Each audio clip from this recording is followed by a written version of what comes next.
কাজ আছে, মাংস কম। বাড়ি গেলে তো একদম কলা পাতার মধ্যে বড় করে কাটিয়ে নিয়ে ওই যে ওর কাছে ভাঙছে ডাল, ওর কোনো সময় নেই, আজকে আমার সময় আছে।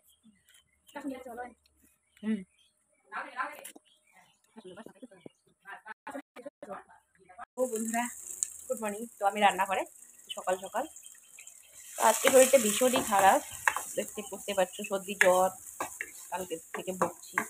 কিন্তু কিছু করার নেই, এখানে একা একা করতেই হবে, স্নানটাও করতে হবে। গলার ভয়েস শুনে নিশ্চয়ই বুঝতে পারছো যে হ্যাঁ সর্দি কতখানি। তো মুখটা ভীষণই খারাপ কালকে থেকে, খেতে ইচ্ছে করছে না ভাত। তো কী দিয়ে খাবো কী দিয়ে খাবো, তো আজকে সকাল সকাল ভাবলাম একটু ফ্যান ভাত করে নেই, আর একটা কিছু ঝাল ঝাল টাইপের কিছু করে খাই। তো চলো তোমাদেরকে ব্যাক ক্যামেরায় দেখিয়ে দিচ্ছি। এখানে কী করছি বলো তো, পেঁয়াজ ভাজছি। তো চলো ব্যাক ক্যামেরায় দেখিয়ে দিই। দেখো এখানে পেঁয়াজ ভাজছি, এগুলো দিয়ে আলু চটকাবো। পেঁয়াজ ভাজা, এখানে নিয়েছি শুকনো লঙ্কা ভাজা, আর ছেলের জন্য পাঁপড় ভাজা। আর এখানে সেদ্ধতে রয়েছে ঝিঙে, পটল আর আলু সেদ্ধ। আর এখানে কলমি শাক সাথে আলু ভেজে নিয়েছি। তো এইটুকু দিয়েই ভালো করে আলুটাকে লঙ্কা দিয়ে চটকিয়ে বাবুরটা আলাদা করে রেখে খাবো সকাল সকাল। খেয়ে চললাম আর কি। হয়তো তোমাদের সাথে এখন সকাল সকাল আমি শেয়ার করতে পারবো না, পরে সময় পেলে শেয়ার করবো, যদিও এখন সকাল সকাল। হ্যাঁ, তো বন্ধুরা, বর পাতে গোটা গোটা সেদ্ধ নিয়েই খেয়ে চলে গেছে, কারণ এরকম করে একদম জমিয়ে মাখাবো, আলু চটকাবো, তারপরে ও খাবে, এতটা সময় ওর হয় না। ও আরও আগে চলে যায় আমার আগে। তো সেই কারণেই পরে আমি এই ছানাটা করে পরে আমি বসলাম। আমার সাথে কাঁচা লঙ্কা নিলাম, লঙ্কা নিয়েছি 4খানা, তার সাথে সাথে রইলো আর নেবো আচারের তেল। আচার বানিয়েছি ইদানিং, তো আচারের তেলটা দিয়ে খাবো, যদি মুখটা একটু ভালো পাওয়া যায়। আর দেখো এদিকে ছেলে পাঁপড় চুরি করতেই আছে, তার মানে ও যতক্ষণ সবটা খাবে না ও শান্তি নেই। যাই হোক, আমি আচারের তেল দিয়ে খাই, এটা দিয়ে চটকিয়ে খেয়ে নেই আর কি। তো বসে বললাম এবার খাওয়াটা শেষ করা যাক। যদিও ছেলের স্কুল খোলা থাকলে এভাবে বসে খাওয়ার সময়টা, আয়েসে খাওয়ার সময়টা আমাদের হয় না। আর আমার বর রোজ সকালে ভাত খায় না, ওর ছাতু মুড়ি, দুধ, ছোলার ছাতু এরকম নিয়ে রাখি, ও ওগুলোই বেশিরভাগ টাইম খায়। বাড়ি থেকে চিড়ে এনে রাখি, এই বাড়ি ওই বাড়ি থেকে চিড়ে দেয় যখন, ও চিড়ে খায়। তো এভাবেই। আর সকালবেলা আমাকে একটু ভাত খেয়েই যেতে হয়, কারণ অনেকটা বেলা করে আসি, তখন এসে মানে রেডি না থাকলে খেতে ইচ্ছে করে না রেডি করে নিয়ে। তো এক সবজি ভাত করে রেখে যাই খেয়ে। ছেলের স্কুল থাকলে তো এভাবে বসে খাওয়ার সময় হয় না, কারণটা ওকে রেডি করাতে হয়, এদিকে হোমওয়ার্ক করাতে হয়, মানে অনেক প্রচুর ঝামেলা। বাচ্চা রেডি করানোটা একটা ঝড় আর কি সকালবেলা। তো ওকে হয়তো এক গ্রাস খাইয়ে দিলাম, তো আমি এক গ্রাস, এভাবে দৌড়ে দৌড়েই খেতে হয়। পেট ভরে কিনা জানি না, তবুও খেতে হয় আর কি। না খেলে আবার ওখানে গিয়ে তখন মাথাটা ঘুরতে থাকে বা শরীরটা দুর্বল হয়ে যায়। তো এইভাবেই দিন চলে আমাদের আর কি। তো আজকে সময় পেলাম যে না, একটু বসে বসে খেয়ে আরামসে যাই, তো ওটাই আর কি।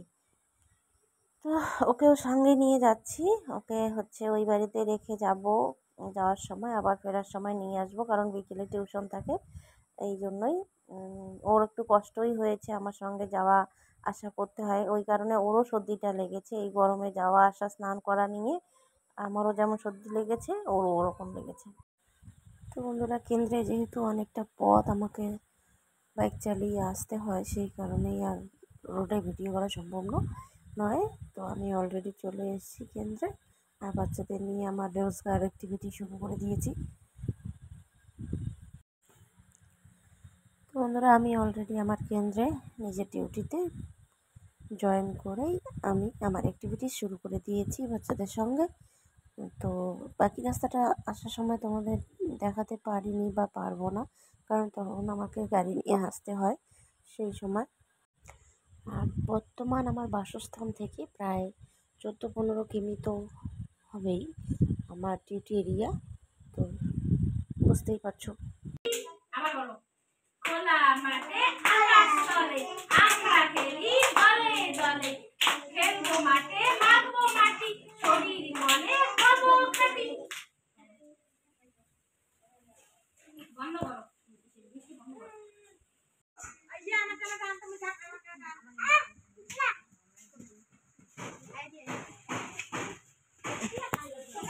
তো বন্ধুরা, করে আমি বাড়ি ফিরতে না ফিরতে দিদি খবর দিয়ে গেল যে তার আম গাছ ভেঙে পড়েছে কালকের ঝড়ে। গাছ নয়, আম গাছের ডাল যেখানে ফল বেশি হয়েছে সেই ডালটাই ভেঙে পড়েছে। তো চলো আম মাখা খাওয়ার চিন্তা ভাবনা করছি আর কি, যাওয়া যাক, দেখা যাক কি করি, চলো সঙ্গে থাকো।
দেখো,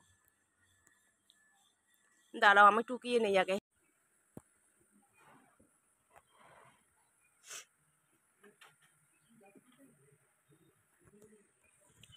এই তো গাছ আম তুলে একদম ধুয়ে নিয়ে এলাম, এখন কাটতে বসবো। বলো তো কী কী করবো এই আমগুলো দিয়ে? কিছুটা আরও রাখা হলো, এবারে ওবারই দিয়ে দিবে। আমি কি করবো এখন এগুলো নিয়ে? চলো একটু মাখানো যাক, তাই না? একটু আমটাকে ঘষে মাখিয়ে খাওয়া যাক আপাতত। যখন ওদের ক্লাসে ছুটি হয়ে গেল দিয়ে নিলাম টুকটা গোল, যেহেতু থাকে পরে আসবে।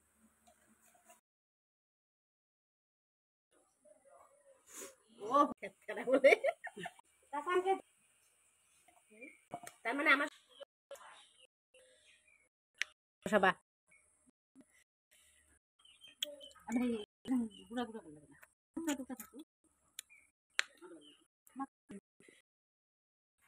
টক নাই, টক নাই মানে আমাদের বাড়ি বিশেষ টক, তার মানে খাওয়া লাগবে সামান্য। ওই যে রাখছি এতক্ষণ ধরে আমাকে পটটাকে লাইভে তো ডিবি দেখলে বোঝা যায় না, বলতেছি ঠিক আছে না।